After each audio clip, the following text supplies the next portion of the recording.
Bonsoir tout le monde. Good evening, everybody. It's 7 o'clock. I would like to call the meeting to order. We will go number 2, the adoption of the agenda.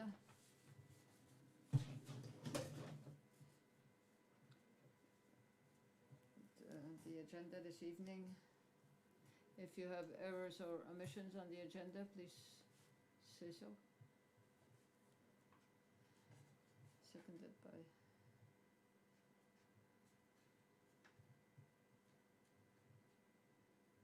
all those in favor? Okay. Number 3, declaration of conflict of interest. Is there anybody who would have a conflict of interest this evening? If not, we go to number 4, which is a presentation 4.1 2021 with Gloria Banks, Brent Thornton. Copy of the consolidated financial statement in front of you, and so I did meet with your audit committee. So we also prepare the non-consolidated financial statements as well, which are used for internal purposes as well as for preparing the FIR that has to be reported to the Department of Municipal Affairs. But the audit is actually on these consolidated financial statements. So this is all I'm going to go over tonight. We did go over these in detail with your audit committee, so I'm going to do high level, but as always, open to questions if you have any. I'm going to start on page 1, which is the independent auditor's report.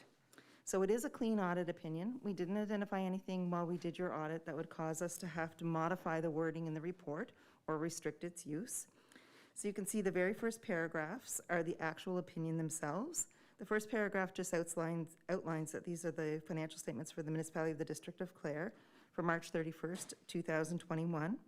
And then the second short paragraph is the official opinion, which is that the accompanying consolidated financial statements present fairly in all material respects the financial position of the municipality of the District of Clare as at March 31st, 2021, and the results of its operations and its cash flows for the year that ended in accordance with Canadian public sector accounting standards. So that's our official opinion. There's a few more pieces of information included in our audit report. In the other matter paragraph, we just draw to your attention that the pages at the back, pages 23 to 27, are included for additional information. They wouldn't be required under the regular standards, but they do provide a lot more information for the readers of the financial statements. So we do include them as well. Under the basis for opinion, we do follow Canadian Generally Accepted Auditing Standards when we do our audit. It sets out how we plan and how we perform and how we report on our audit. So we do follow those standards. Also, at the end of the day, we believe that the audit evidence we have obtained is sufficient and appropriate to provide a basis for our opinion.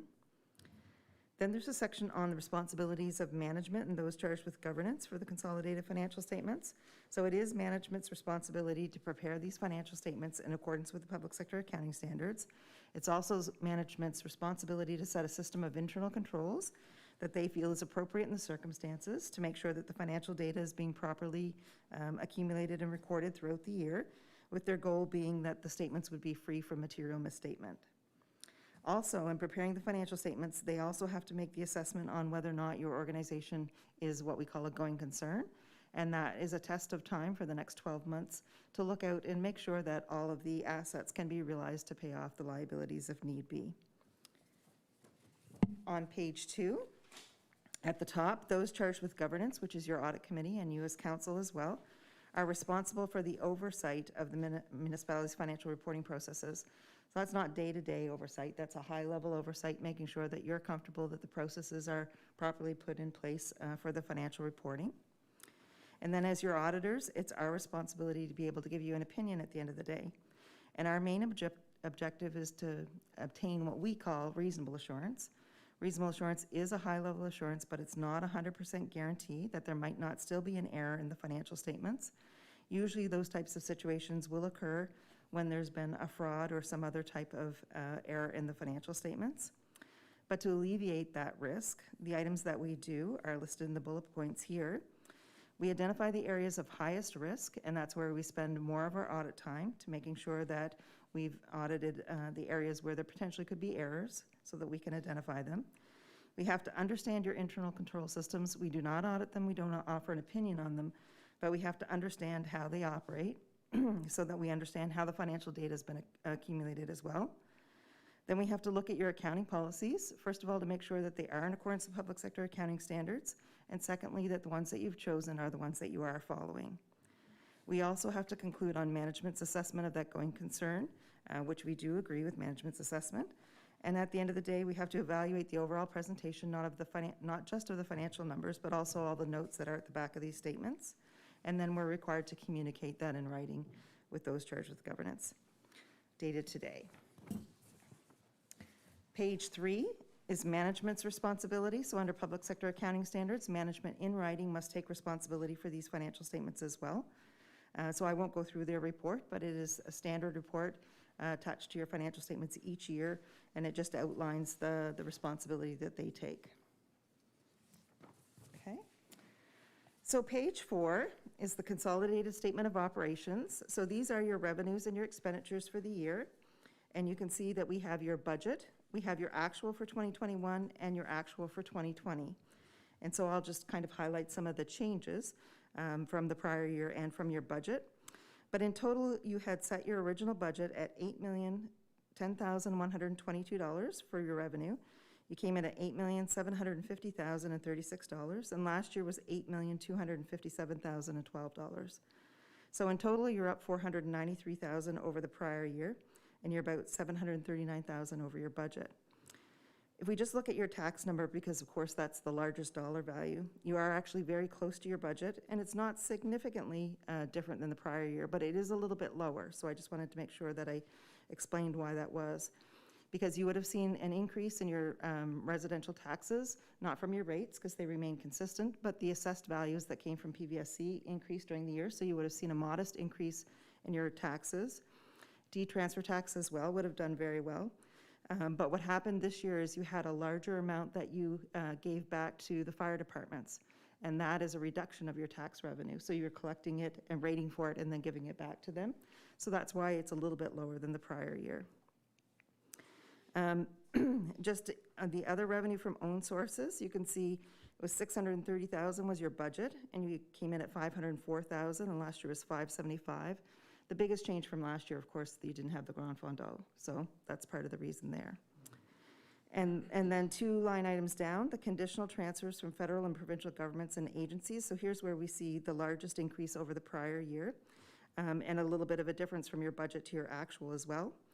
So the biggest increase over the prior year is what happens is you get your gas tax money each year, and you've been setting aside and saving it for a project. And so you started using it last year for the rural internet project, and again this year. So last year's use was you used $582,000 of your gas tax money last year, and this year you used $984,000 of your gas tax. So that's why that conditional transfer number is higher than the prior year. And the reason why it's higher than your budget is because you also got 2 additional amounts of revenue this year that you hadn't been planning for.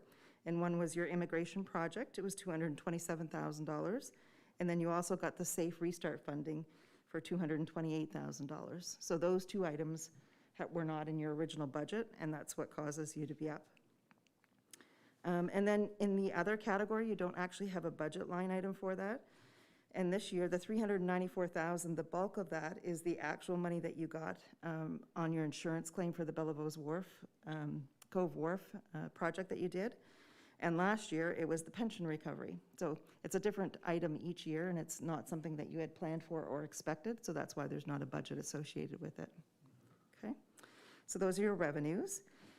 In terms of your expenses, you had set your original budget at $8,315,225. You came in at $8,111,000, and last year was $7,399,000. So you're about $711,000 higher than the prior year, and you're still a little bit under your budget. You'd planned to spend a little bit more than you actually did. So the first category of general government services, so this is where we have recorded the contributions that you've made for the rural internet. So you can see that expense is up by $495,000 over the prior year. So last year your spend on the rural internet was $600,000, and this year it was $1 million, so it was $400,000 higher. So that drives most all of the increase in your general government services. Then if we just jump down to public health and welfare, because the next few categories are very consistent. Prior year, there wasn't anything unusual in them. You can see you're a little bit higher for public health and welfare than your budget, and up about 174,000 over the prior year. So there was a couple of not large items in there, but a few small things. So you did your housing action plan. So the consulting fees are regarded to that were about $40,000. Then there was additional expenditures for your Clare Health Center, about $65,000, and some doctor recruitment. So that's why that category is higher. And then your recreation and cultural services, pretty much the same as the prior year, even though you might have expected to see that go down because some of the programs weren't offered during the year. But that's the category where you've spent the money with regards to your immigration project that you got the funding for. So that's why it's relatively consistent when you might have expected it to go down a little bit. So what that does is at the end of the day, you have an annual surplus this year of $638,948 versus last year's $857,181. So in a year when you've spent $1 million on your rural internet, you still have a very strong ending position. Your accumulated surplus at the beginning of the year was $15,635,521, and you're ending up at the end of this year $16,274,469. And that number ties in right directly at the bottom of the next page, page 5. This is called the Consolidated Statement of Financial Position. So it's your balance sheet. It shows your assets and your liabilities, and that accumulated surplus number must be the same on both pages. So the presentation here is the financial assets are at the top, and those non-financial assets are at the bottom. So non-financial assets are what we call tangible capital assets, but those are the structures. That's your infrastructure that you've invested in your community. And so those items are not held for resale. So they're not to generate cash to pay out your liabilities. So they get left at the bottom of the page so that they don't get taken into consideration in kind of evaluating your financial asset position. So at the top, those items are called financial assets. They're readily convertible to cash.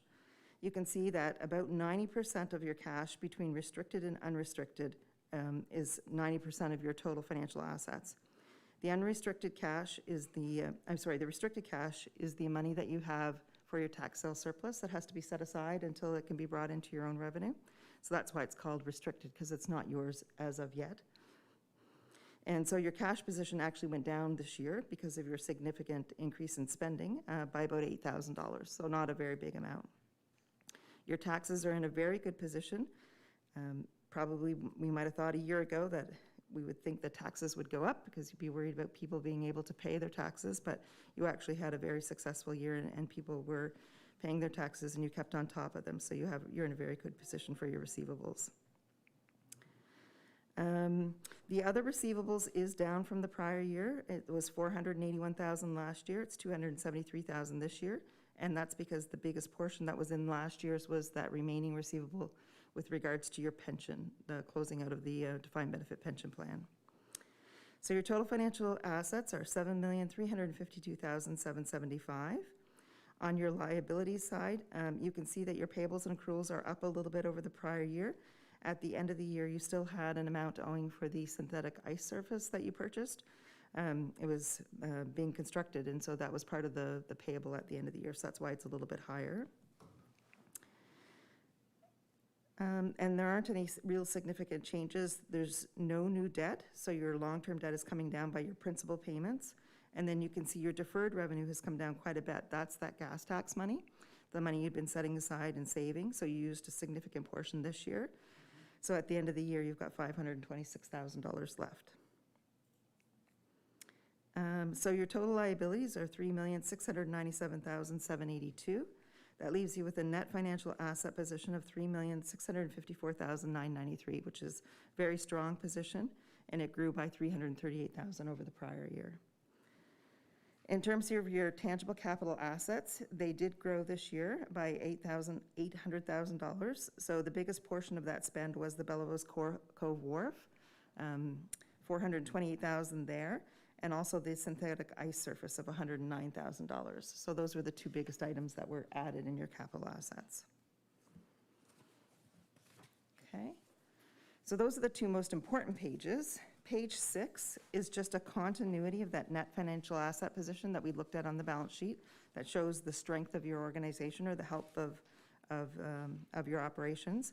And so this just shows that In actual fact, your growth in this area was a little bit less this year, and that's because in any year that you're going to spend a lot of money on your tangible capital assets, it would draw down this balance, but you still generated a positive 338,000, even though you spent 813,000 on capital. And the next page 7 is the statement of cash flows. And so this shows at the bottom there that you actually used $8,701 this year as opposed to generating cash. And it starts with your annual surplus of $638,000. And then what it does is it brings in the changes on your balance sheet. So when you collect your receivables or pay your payables, that's the ups and downs in this page. Still a very strong position, still have $6.6 million in cash, so. And the remainder are the notes and supporting schedules. There weren't any changes in Canadian accounting standards this year that had a significant impact on your operations. There weren't any changes in your internal policies either. So these notes and presentation will be very similar to the prior year, as well as the disclosures associated with them. So I'm just going to go to just a one note, because we did go over this in detail, but I thought it would be good at council to have this discussion as well. On page 14, so whenever you've entered into a contract that's in the future that you may not have spent any money related to yet, we are required to disclose that in these financial statements. So these are your commitments and your contractual obligations. And so, of course, the organic waste collection is normal. You would have a contract every year, but it was renegotiated this year with a different provider. So we just disclosed the amount that is in the contract that you're committed to pay over the next 5 years. The internet contract that you have 2 more years of funding to come to be provided for that, as well as what you've already spent. And with regards to the Congrès Mondial, you've also committed to $50,000 a year over the next 3 years.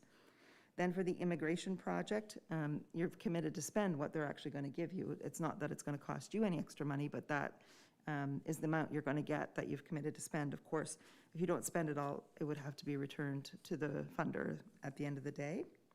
So the next 2 years for that project.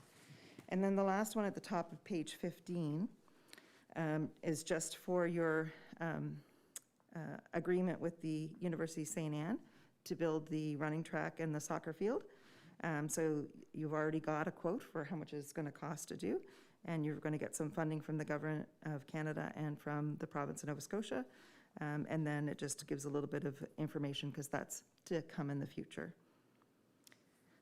So I just wanted to make sure that I'd gone over the commitments. And if you have any questions, I'm open to answering them. Perfect. Thank you very much for the presentation. I don't know if there's any questions or comments on that. No? If not, great work.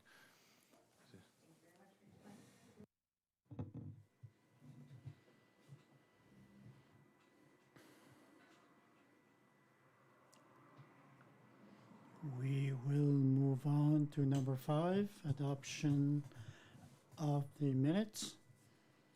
5.1, the July 21st, 2021 regular council meeting. Are there any errors or omissions on that?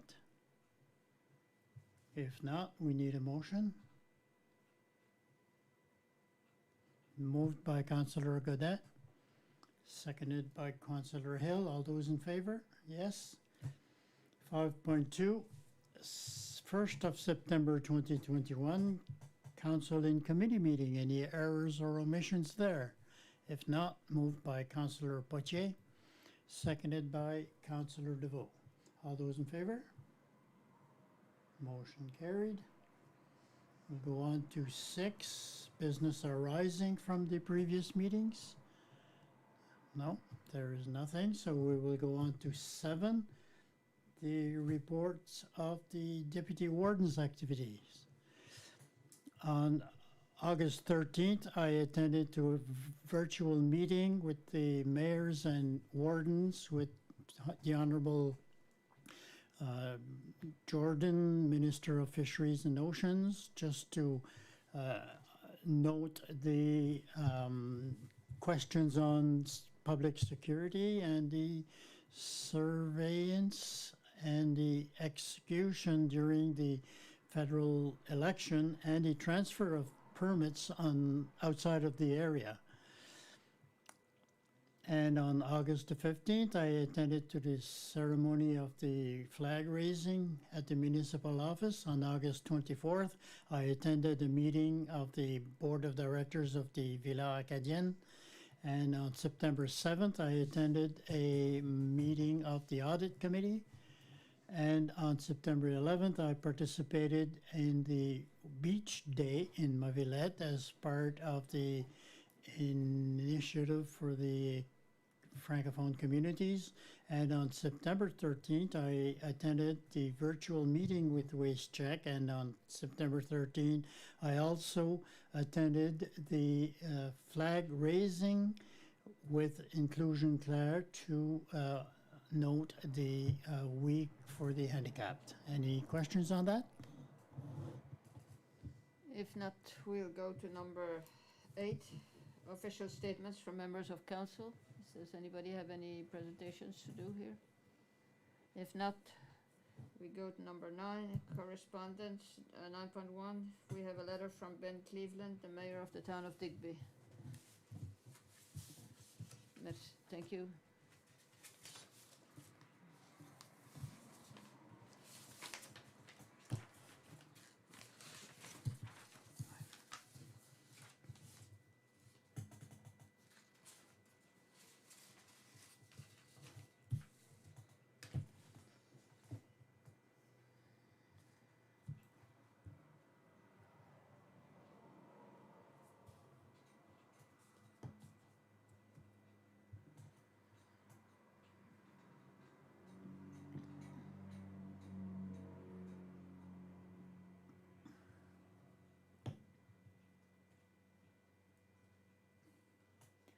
Are there any questions or comments on this item? What do you think about it? Councillor Como?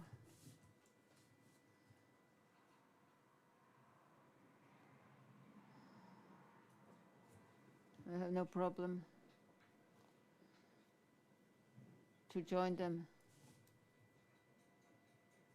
for housing strategy, but we have our own strategy here that we've developed. So my idea, talking to Mr. Cleveland, tell them that we have our own strategy and maybe we can have discussions with them, maybe something we can do with them that would be advantageous for us as a whole region. I think that's my opinion on the subject. But let them know that we do have our own strategy. Anybody else have something to add, Councillor Davao? For me, it's about the same thing. I don't think we should give it the impression that we're not interested, but at the same time, it's as Conseil said, we've already started our own strategy, so I wouldn't like them give her the impression that we're doing our own work, but we should show them also that we're interested in working with them also. Anybody else have other comments? There will be a lot of similarities between the two. We have the same problem, whether it's here or in Digby. So I think it might be interesting to talk to them to see if we could work with them on certain common projects. I agree with the comments that have been said, but it's just the level of exchange of ideas, the ways we structure our projects, and different financial sources that we can look at, how we can involve the private sector. Work with the municipality. My interest with this participant would not be to partner on one particular project, which could happen, but it's mostly for the exchange of ideas between the municipalities, because some of them have already put different projects Argyll, Yarmouth have done so. So there are successes and there are projects that have already seen the day. So it's we can. Do we need a letter to them sent to Ben Cleveland? I think a letter or correspondence or an email to let them know that there is an interest to meet to discuss certain issues, common issues. Is there anything else on this one? We go to 9.2. Adam Dolliver, Executive Director of Shift Youth Services.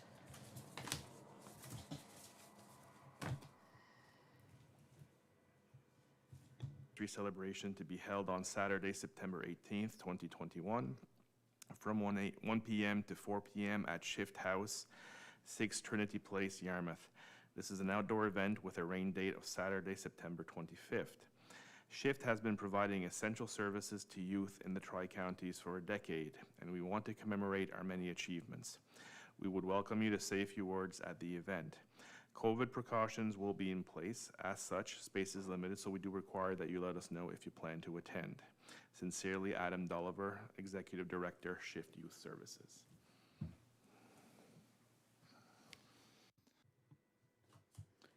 I don't know. I will not be able to go. I don't know if there's somebody else interested to go.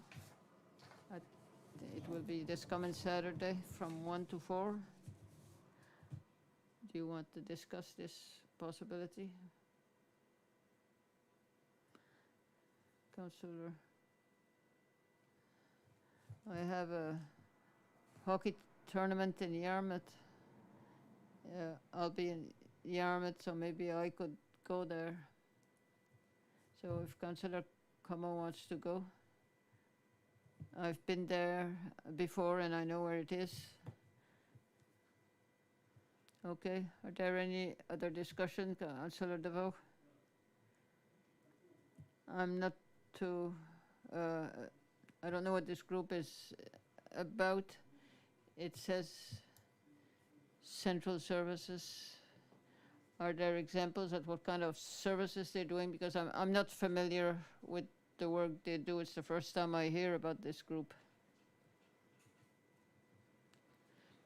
Maybe Councillor Como can talk about this.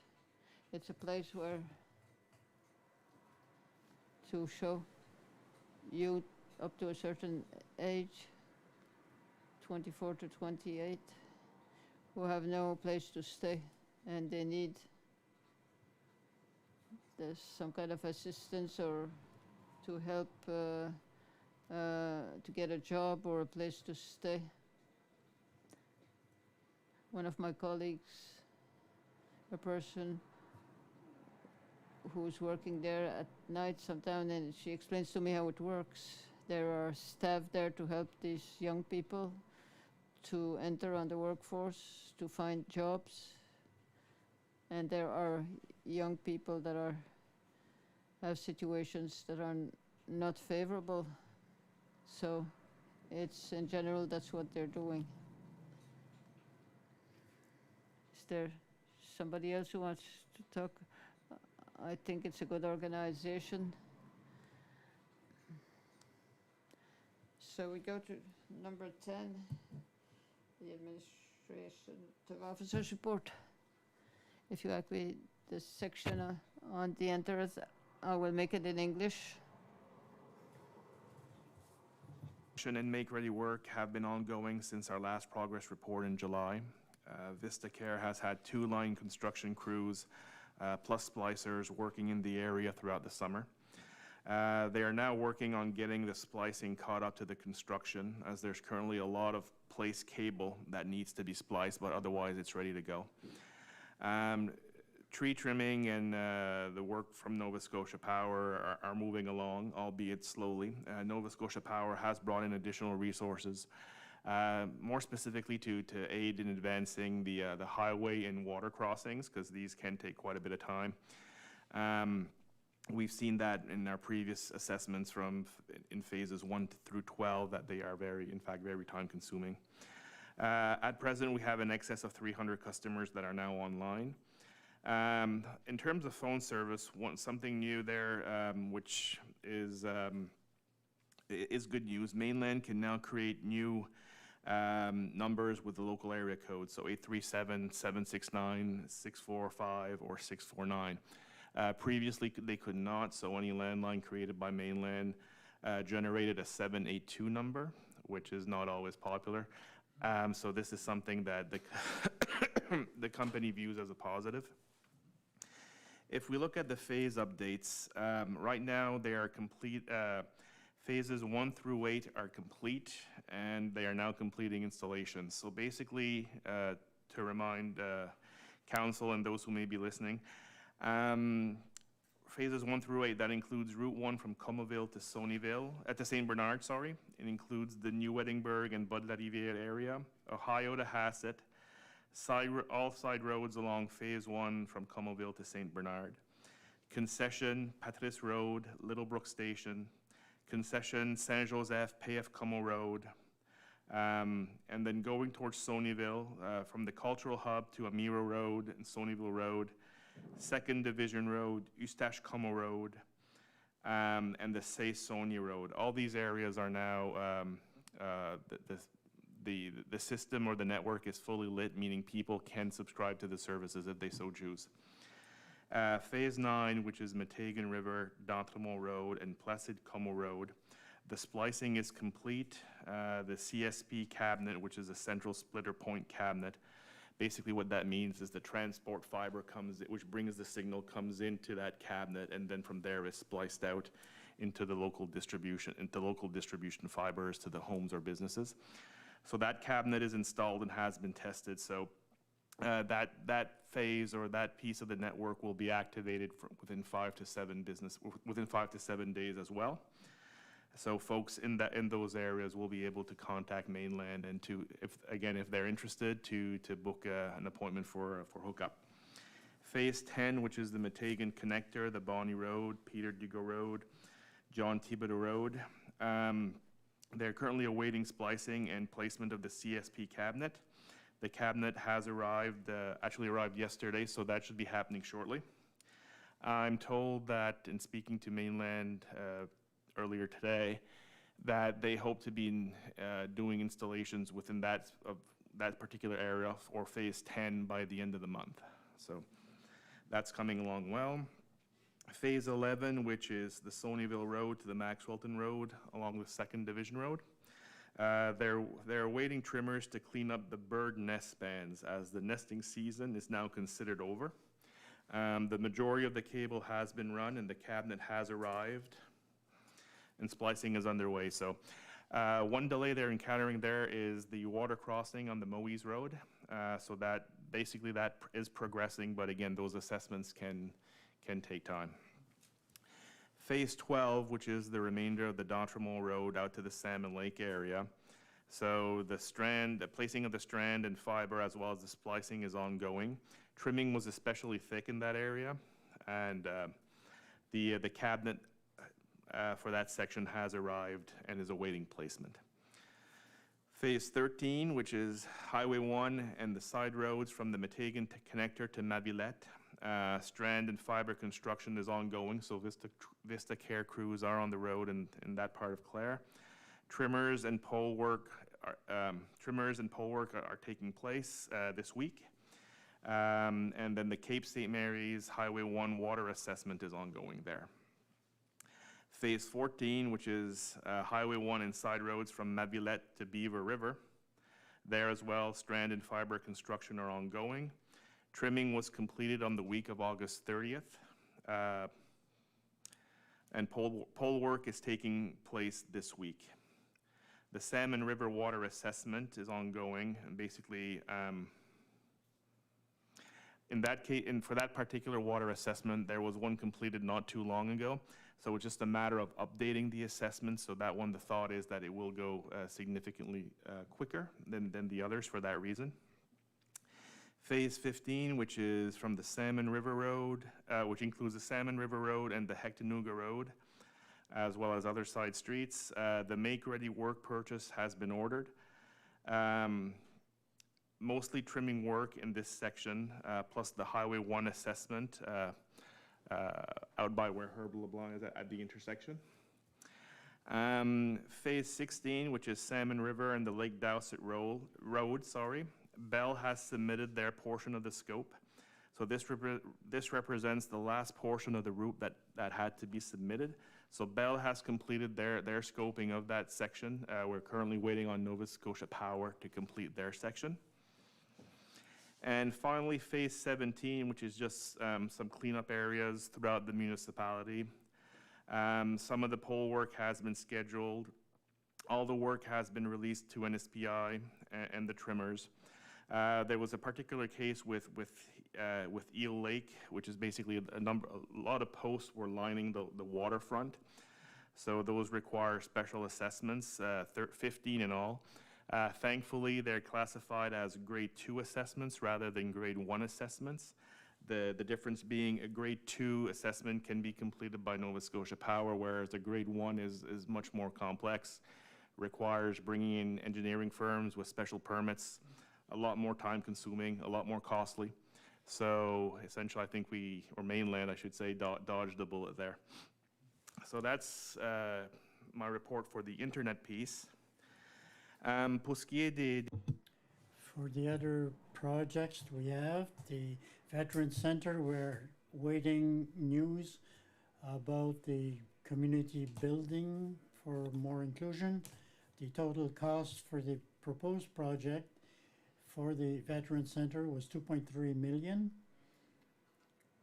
So we hope to have news on that project shortly, but now we are in a federal election. There will be delays for the cement slab at the Veteran Center. It's the installation of the smart rink. The cement has been poured and the ice panels have arrived, and we have put them aside, but we are waiting for the boards to arrive, and we hope to get them by the end of the month and then continue with the installation of the arena.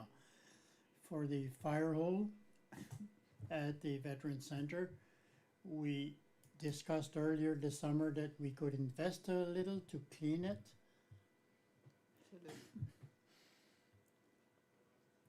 To make it more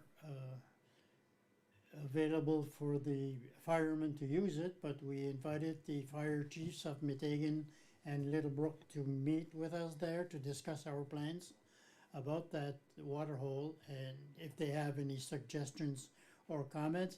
I know that Pam Toussaint has met Michel Leblanc on the site yesterday, and the chief of Meteghan, they have not met yet, but they have talked. So it will take place shortly.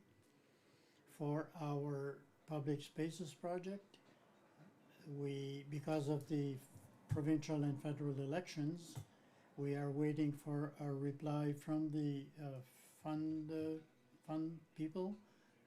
We have a meeting planned with the province tomorrow to discuss the parks, the Mavilet Beach and Smuggler's Cove, and what we are looking there is to discuss the implication of the province in these projects and the possibilities of partnerships and financial contributions. So I hope to have a good meeting with them tomorrow, and Larry Peach will be with me.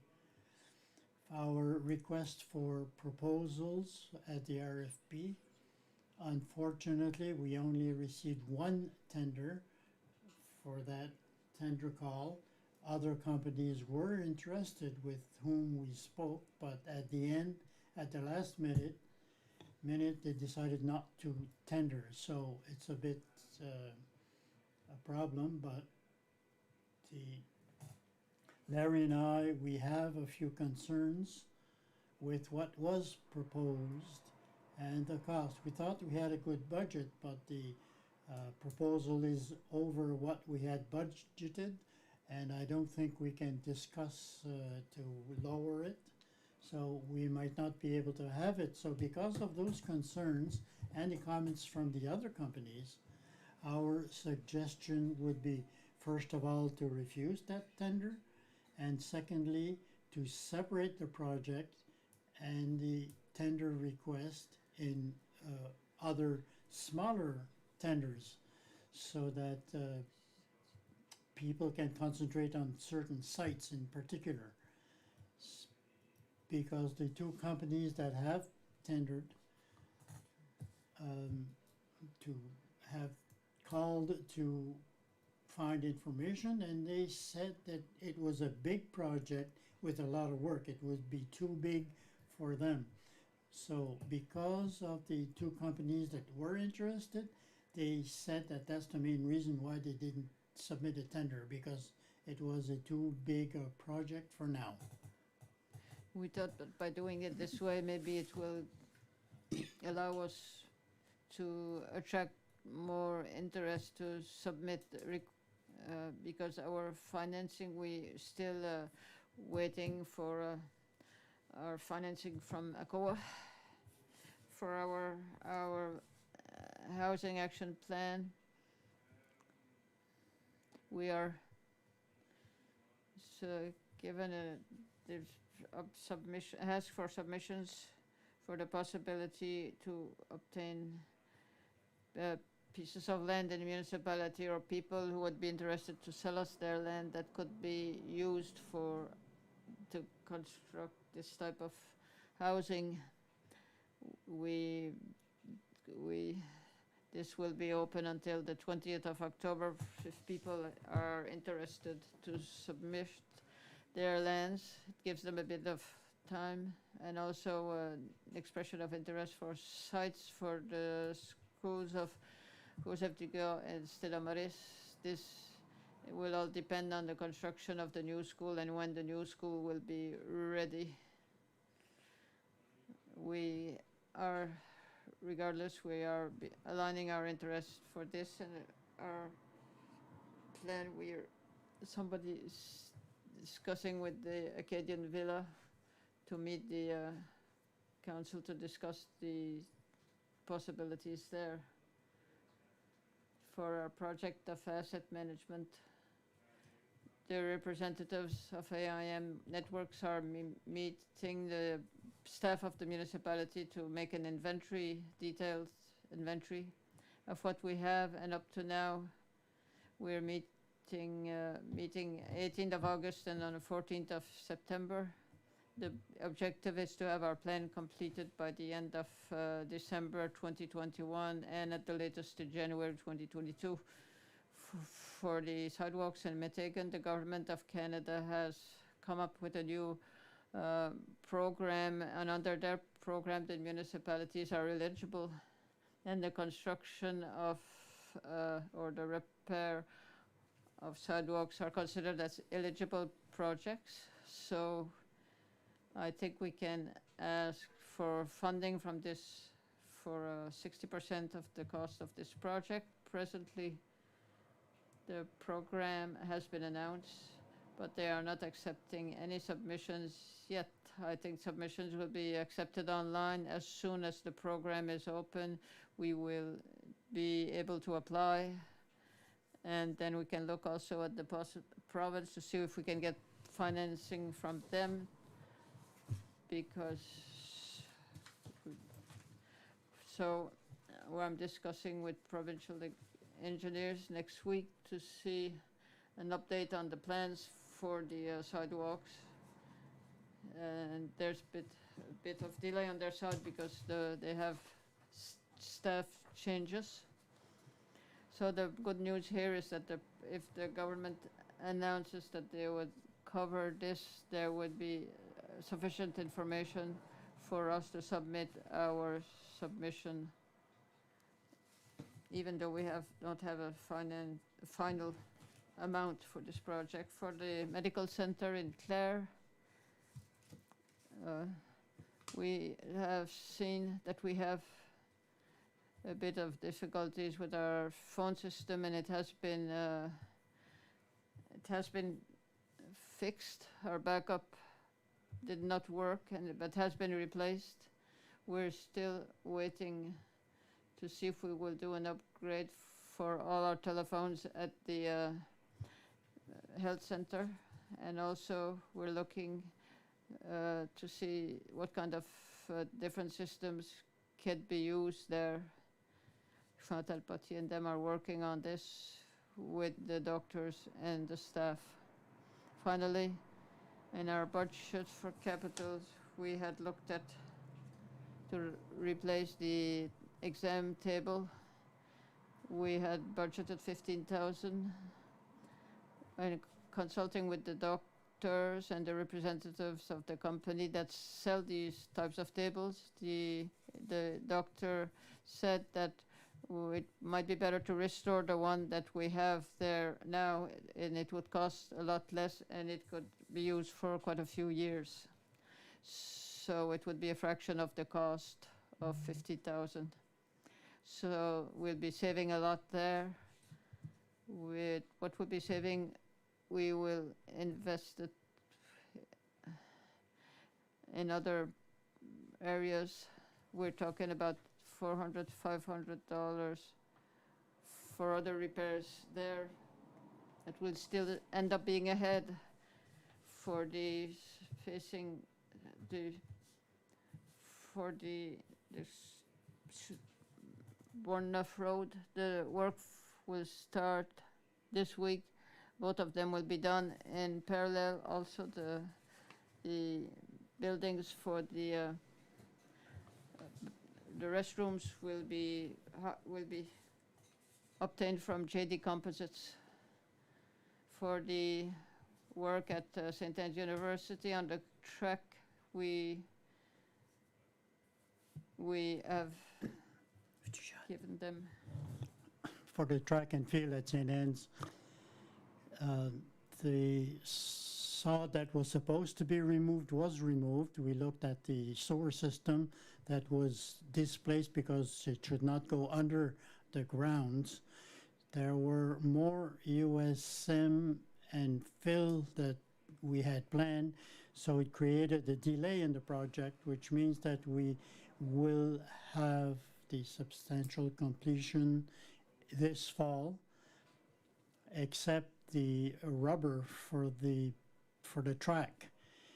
We don't know if we can put it this fall because of the frost, but that cover in rubber will be placed next spring, probably in May or when the temperature allows. So the track, the soccer field will be able to be used by the university and the community later on this fall. The new transfer station, the hall, the room for placing items, the tender was called. We decided where to put it, and we have a deadline for tender of September 29th. Once the tender is closed, we will evaluate the tenders, and we will have a recommendation at the council meeting in September 6th. Other tenders that we have open, we have one for the sound system at the Veterans Center in Sonyville for the big hall, and also below in the studio. Inside that tender, we also have the community center in Meteghan, and that's in partnership with the Western Counties Regional Libraries. The director called us. She has access to funds to do that work. So instead of taking out two tenders, we put both in one. And that would be the library in Meteghan will be paid by the library. The second tender that we took out is for the renovations at the Meteghan Library for the washrooms and the basement. That closes for the acoustic tenders at the financial level on December 31st, 2021, the municipality had $8,348,675 in revenue, compared to $4,325,606 in expenses, for a surplus of $4,023,069. As of August 31st also, the university had a balance of $4,238,587 in the operating fund, $28,826 in the capital fund, and a total in reserves of $6,077,703. That last amount can be broken down as follows. In the operating reserve, $2,181,801. For the capital projects reserve, $3,198,143. For our landfill closure reserve, $334,678. And gas tax reserve, which is no longer called gas tax, it's $382,881. And I would note also that the balance that we have dated the 31st of August, but we did not get the amounts this year yet. So that is my report. Thank you. That's quite a report. Thank you. Are there any questions or comments on his report? Update on Bell, I don't know the exact project, but from Richfield to Hassett is complete, and all the side roads is completely lit up, and they've been hooking to houses since the middle of August. And everybody's well pleased with it. Conseil commun? Councillor Como? For the expression of interest for the housing lands, I don't know who will be evaluating or examine the submissions. Will it be taken in consideration strategic-wise if there are places that are near the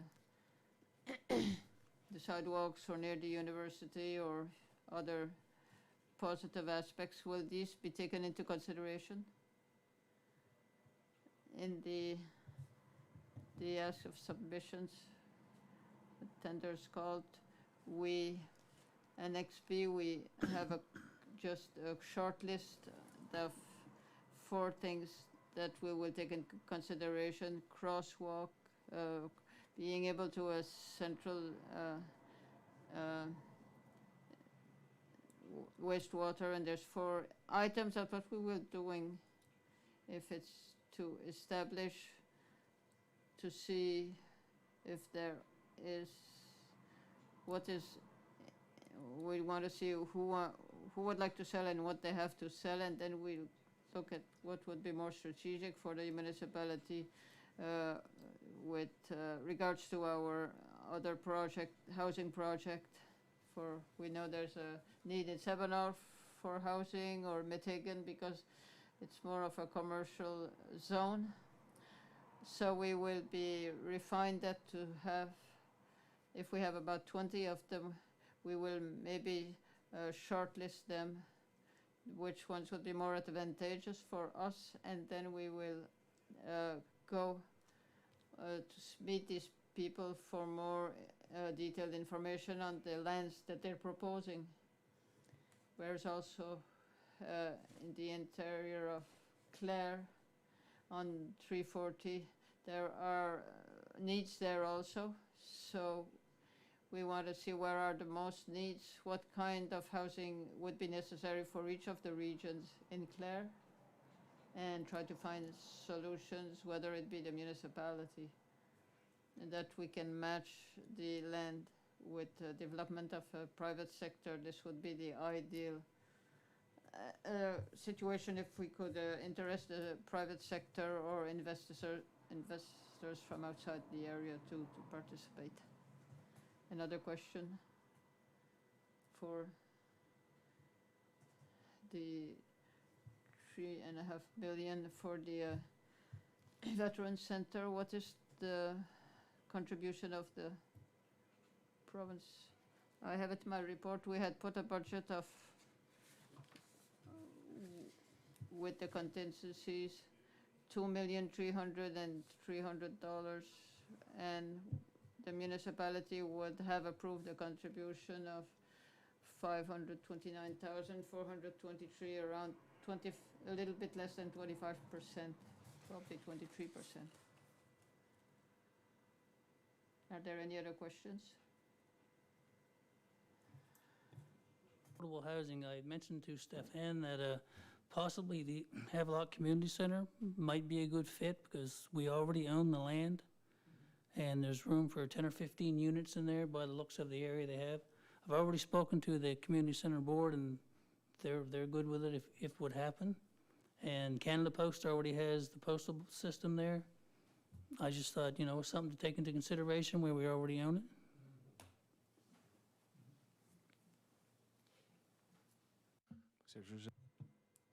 Are there any other comments? If not, this should go forward. We'll go to building committee reports, the 11.1, the building permits with Councillor Danny Hill. Yes, I have 2 different months to do, July and August.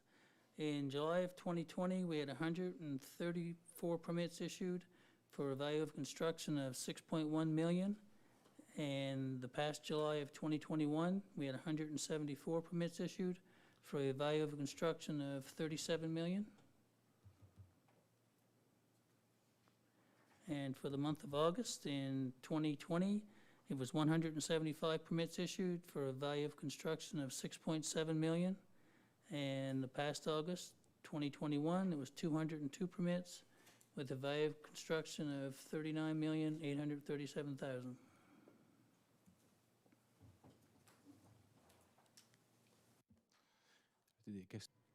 Are there any questions on this report? So we go to 11.2, the audit committee from Councillor Philippe Godet.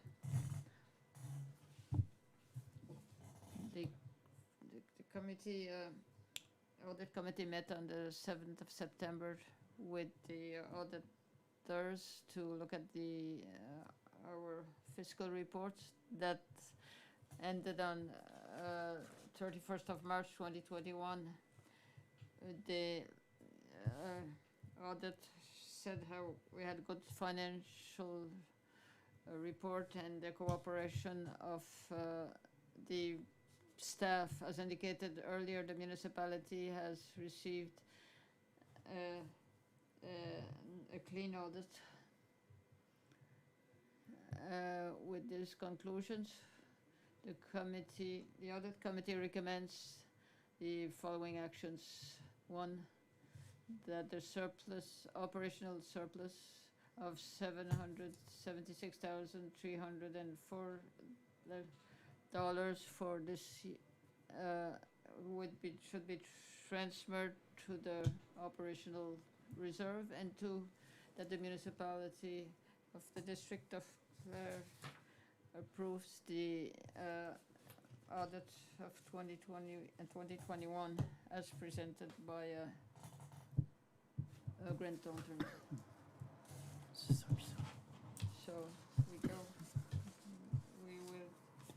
if there are any discussions on this report before we go to the motions. So we go 12, motion 12.1 to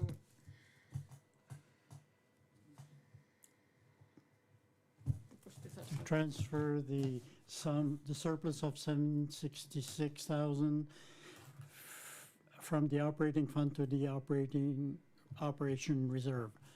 We looked at the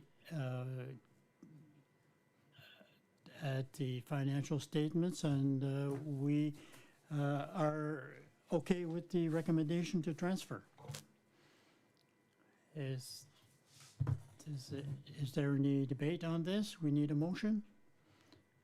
Anybody want to make the motion? Moved by Councillor Go. I move that the council of the municipality of the district of Clare transfer the amount of 304,000 annual operating surplus from the operating fund to the operating reserve. Anybody wish to second that? Seconded by Councillor DeVoe. Ready for the question? All those in favor? Yes.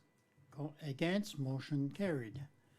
12.2, a motion to approve the audited financial statements for 2021, as Philip just presented. Does anybody wish to make the motion on this? Mr. Poitier?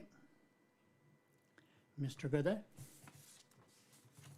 I move that the council for the municipality of the district of Clare approve the audited financial statements for 2021 for the municipality of the district of Clare as presented by Grant Thornton LLP. Anybody wish to second the motion? Councillor Hill, ready for the vote. All those in favor? Against? Motion carried. We will go on to 12.3. It's a motion to designate or appoint the returning officer for District 7, 2021 special election. A little explanation with the Councillor Ronnie LeBlanc, who is now our MLA for Clare. It leaves, or it creates a need for a special election for District 7 to elect a councillor for that district. At the council and committee meeting in October, Pam Doucette came to make a presentation just to inform the council and present an overview of what is necessary to prepare ourselves for the election and what are the deadlines that we must meet. Because through elections Nova Scotia, there are some certain deadlines that we need to respect. So after her presentation, she had 5 recommendations in preparation for the election. We will go through this in the next items, but at the council and committee meeting, the council decided to make motions to prepare these 5 actions. So as the Deputy Warden LeBlanc indicated, we need to do these steps for the next special election. Any questions or comments on this? If not, Councillor DeVoe. Thank you. I move that the council of the municipality of the district of Clare appoint Pam Doucette as returning officer for the special elections 2021 for District 7. Anybody second that? Councillor Doucette, ready for the vote? All those in favor? Against? Motion is carried. 12.4, a motion to set the date for the special election for District 7.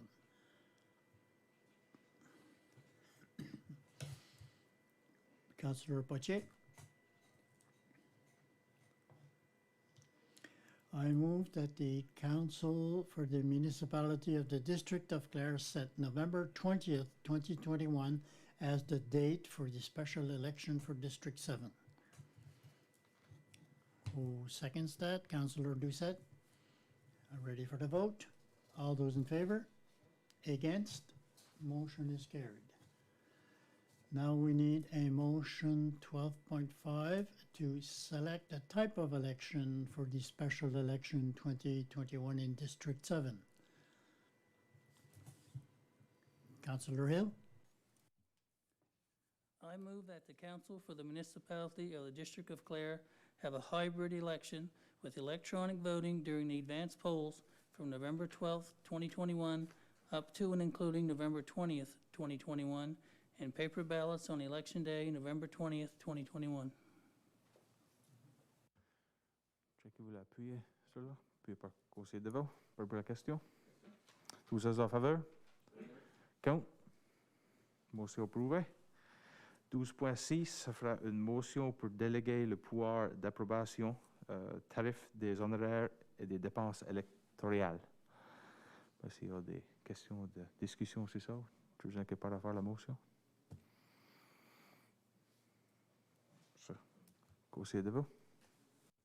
Merci. Je propose que le conseil de la municipalité du district de Clare délègue le pouvoir d'approbation au DG pour création du tarif pour l'honoraire et les dépenses électorales.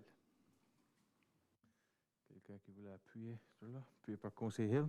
Pour la question. Tout le monde en faveur? Oui. Contre? Motion approuvée. Ça fera 12.7. Motion pour approuver les sections de vote pour l'élection spéciale 2021, district 7. Conseil. Je propose que le conseil de la municipalité du district de Clare approuve 2 sections de vote pour le district 7. Le bureau de vote 7 pour tous les résidents et le bureau de vote 7A, qui sera un bureau de vote mobile pour les résidents du foyer Céleste seulement. Quelqu'un qui veut l'appuyer sur là? Appuyé par conseil Doussa. Pour la question? Tous ceux en faveur? Oui. Contre? Motion approuvée. 12.8, ça fera une motion pour la demande pour le maths communautaire pour inclusion au Clare. Oui, ça c'est une demande qui nous a été faite auprès de en dessous de notre politique de flotter des drapeaux sur le mot communautaire. Inclusion Clare a soumis une demande pour faire flotter le drapeau de la fierté des personnes handicapées, pour vraiment célébrer les personnes handicapées.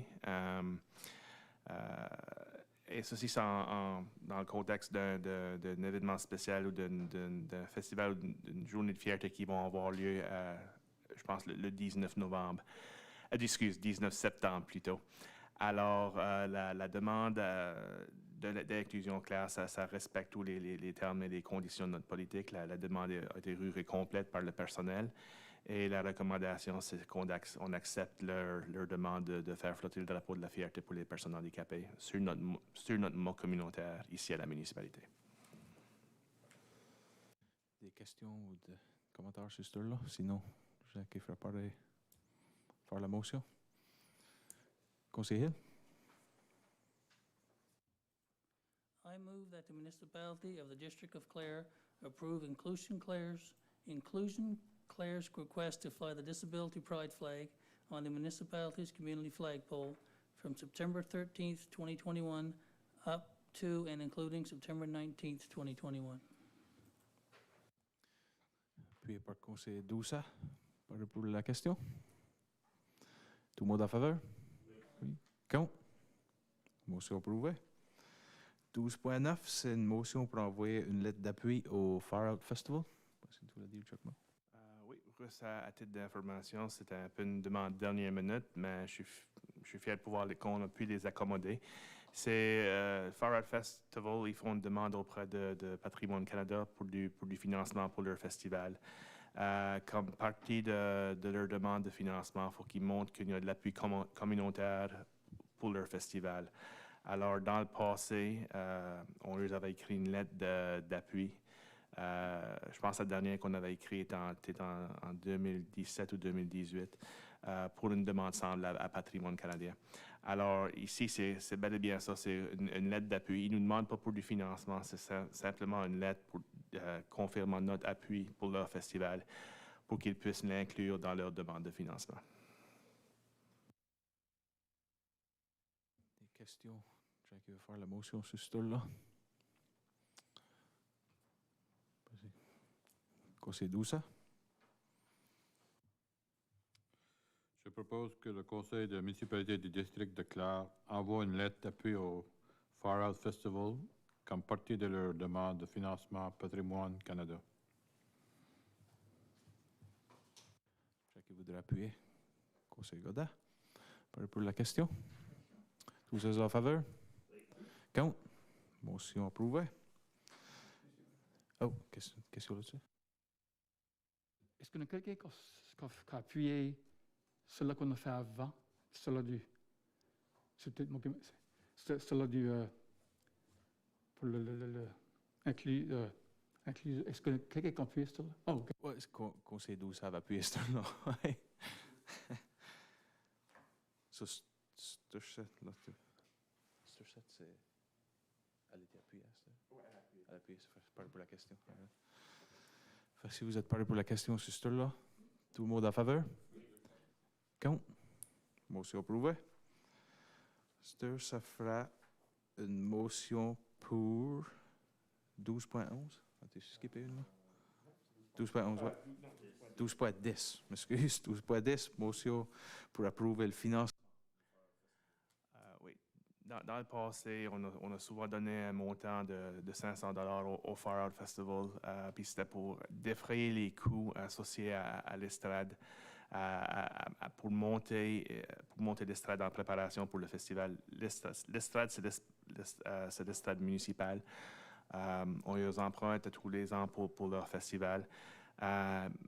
Nous autres, on les emprunte gratuitement, mais il y a un coût à ça parce que c'est Clare Search and Rescue qui fait l'installation et qui le descend après à la fin du festival aussi. Alors, ce coût-là, c'est 500 $. D'habitude, la municipalité fait une contribution au Far Out Festival pour ce 500 $. Normalement, le groupe se prend à l'avance à nous faire la demande avant le festival. Cette année, à cause de l'incertitude avec COVID et les restrictions, il n'était pas certain s'ils pourraient avoir le festival. À la dernière minute, ils ont décidé de procéder avec le festival et on me dit que ça a été un succès. Malheureusement, ils n'ont pas été capables de nous soumettre leur demande officielle pour le 500 $ avant que le conseil prenne sa pause pour le mois d'août. Alors, ça étant dit, ils ont venu après le fait pour nous voir si on serait ouvert à faire une contribution de 500 $ pour défrayer les coûts. La recommandation du conseil, ou la recommandation du personnel, et je pense que le conseil était unanime aussi, c'était que à cause des défis de faire des événements quoi que ce soit durant une pandémie, et que le fait que le groupe a réussi à le faire cet été avec succès, qu'on ferait la contribution de 500 $ malgré que la demande arrivait un peu en retard. Y a-t-il de la clarification des questions sur ce là? Sinon, Jack, qui voulait faire la motion? Conseil Potier? Je propose que le conseil de la municipalité du district de Clare contribue 500 $ au Far Out Fest pour compenser les coûts de location de la scène et que ces fonds soient pris de la réserve opérationnelle de la municipalité. Quelqu'un qui veut appuyer ce là? Conseil Hill? Parlez pour la question? Tous ceux en faveur? Contre? Motion approuvée. 12.11, motion pour approuver le financement, Société Édifice Saint-Marie de la Pointe. Oui. La municipalité a été approchée par des représentants de la Société Édifice Sainte-Marie de la Pointe avec des bonnes nouvelles. La société avait eu une extension de 12 mois pour continuer leurs efforts envers la préservation de l'édifice Sainte-Marie. Comme partie de l'entente avec le diocèse, c'était que le groupe doit accepter de défrayer les coûts opérationnels associés à l'édifice pour la période de 12 mois. Le diocèse estime que ces coûts-là sont d'environ 11 500 $ et ils ont donné un breakdown à la société. Le gros montant de ce 11 500 $, le gros de ça, c'est de l'assurance pour l'édifice.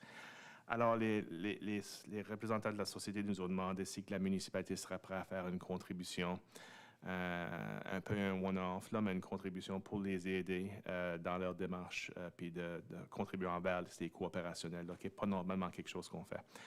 Ça étant dit, on en a discuté à la réunion du comité du conseil, et la motion du conseil était de recommander une contribution de 8 000 $ à la Société Édifice Sainte-Marie pour les aider dans leurs efforts à préserver l'édifice et pour aider à défrayer les coûts opérationnels qui vont encourir cette année. Et je sais qu'à la réunion du comité du conseil, on n'avait pas encore reçu la lettre officielle ou signée par le diocèse, c'était juste un ébauche. J'ai reçu la lettre de la part de l'avocat du diocèse quelques jours plus tard, alors je l'ai on l'a en main. Y a-t-il des commentaires ou des débats sur ce là? Sinon, on peut checker faire là. Ouais. Conseil commun? Je propose que le conseil de la municipalité du district de Clare contribue 8 000 à la société édifice Sainte-Marie de la Pointe, alors qu'elle continue ses efforts pour restaurer et préserver le bâtiment, et que ces fonds soient pris de la réserve opérationnelle de la municipalité. Quelqu'un qui voudrait appuyer ce là? Appuyé par conseil Potier? Pour la question? Tous ceux en faveur? Contre? Motion approuvée. 12.12, motion pour augmenter le financement pour le piste d'athlétisme. Oui, ça aussi, c'est peut-être une continuation de mon rapport de plus tôt ce soir. Comme partie de la terre qui avait besoin d'être ôtée, qui était le unsuitable material là, pour le sub-base, pour le track, on avait budgété un volume dans le projet. Mais le montant qu'on a fini par être obligé d'ôter était beaucoup plus qu'on avait budgété. Ça même rongé ce qu'on avait comme contingency pour le projet. Alors, les ingénieurs qui sont sur le site nous ont donné des estimés par rapport au volume de terre qui avait besoin d'être ôté et remplacé. Alors, si on pense qu'on va être en dessous de ces volumes-là, et jusqu'à date, ça a l'air vraiment prometteur. Mais à la réunion du comité du conseil 2 semaines passées, juste pour être prudent et pour prévenir contre d'autres imprévus, on avait fait la recommandation au conseil d'augmenter notre contribution de 400 000 envers ce projet ici à 600 000 L'Université Sainte-Anne, de leur côté, va faire pareil, juste pour assurer qu'on peut aller de l'avant avec le projet tel qu'on le veut et qu'on n'est pas obligé nécessairement de couper trop dans le projet parce qu'on veut vraiment avoir un établissement de pistes de plus de qualité pour la communauté. C'est pas pour dire que ce 200 000 va pas nécessairement toutes les dépenses envers le projet. Il sera peut-être, je ne le sais pas encore. Mais c'est juste pour assurer qu'on a les fonds nécessaires pour compléter le projet et pas avoir d'autres délais. Si on regarde au niveau de leveraging, on est en train de parler d'une contribution municipale d'un projet une contribution municipale de 600 000 sur un projet d'environ 3,6. So, leveraging, on est encore en dessous du 20%. Alors, c'est quand même du bon leveraging et de la bonne valeur pour l'argent. Alors, la recommandation, ça serait d'augmenter notre contribution de 400 000 à 600 000 José qui voulait des questions, clarifications, c'est ça? Sinon, par le José faire la motion. Ouais. Conseil Godin. Je propose que le conseil de la municipalité du district de Clare augmente sa contribution envers le projet de la piste d'athlétisme et du terrain de sport du montant actuel de 400 000 jusqu'à un maximum de 600 000 et que ces fonds soient pris de la réserve en capital de la municipalité. Conseil Doussa, appuyez ça. Parlez pour la question. Tous ceux en faveur? Oui. Contre? Motion approuvée. Ça nous amène à 13, session huis clos. Avons rank un item sur ce là. C'est 13.1, questions relevantes au personnel. Puis avant, je nous en allions, avons la date prochaine de notre réunion régulière, fera le mercredi 20 octobre 2021 à 19h. Je crois que c'est tout. Bonsoir. Propose pour l'ajoutement. Proposé par Conseil Doussa. Puis par Conseil Hill. Tout le monde en faveur? Oui. Oh. Ajoutement? Alors. En huis clos, hein? En huis clos. Oh. Ajoutement, ça après ça.